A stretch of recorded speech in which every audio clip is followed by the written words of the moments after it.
so that's going to bring up one of the themes that I'm going to talk about, is that the way that we look at our responsibility to the landscape, and we see ourselves as stewards, right? We talk about river stewards or this, but there's a certain stewardship responsibility of Native people to the landscape that is inherently deep.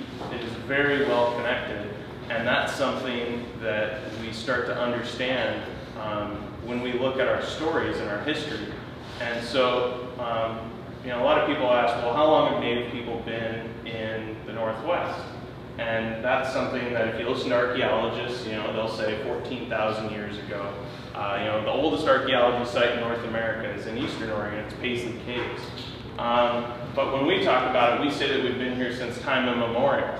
And that means as far back as anyone can remember. We don't have migration myths or tales. Some of us actually, some of the groups that make up the Grand Round Tribe have stories about being created in place in our homelands within the Willamette Valley. We also have flood stories, right? Everyone has flood stories, but our flood stories are very specific about the Willamette Valley and talking about how the waters rose up in the Willamette Valley and people sought refuge. And I bring this up because we look at our history in a couple different ways, and there's numerous perspectives that you can gain. So there's the perspective of econom, our traditional stories, our old stories and ways, the historical connection, and then what we have at present. And these are all lines of evidence that are equal from a tribal perspective, and that's something that I think is kind of new for a lot of people who aren't used to thinking that, you know, myths or stories can tell us just as much about what we're experiencing or what we're seeing than what we think of presently or historic, like, lines of evidence. And so I talk about the myths and the floods because that creates an understanding of place that, you know, geologists didn't really contribute to us until about the 1980s, but tribal people had this understanding of place as the flood's happening. And I do that to provide a little bit of context and sharing a few other examples, which I want to go over, which is, you know, we have stories for why salmon have bones and why lamprey have none, right? And that's because it's not wintertime, so we're not going to tell the whole story because we only tell our stories in winter. But I can give you kind of a plot line, and the plot line is essentially they gamble back and forth, and we have a traditional game called bone game or stick game. And essentially there's gambling that goes back and forth, and they're in this mass battle, and finally they gamble all the bones in their bodies because they have nothing left to gamble, and it turns out that salmon wins and lamprey loses all of his bones to salmon.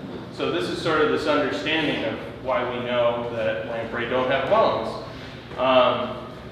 We also, there's a very specific story, oral history that's maintained in community about how many people are from Oregon? Okay, so a lot of Oregon people.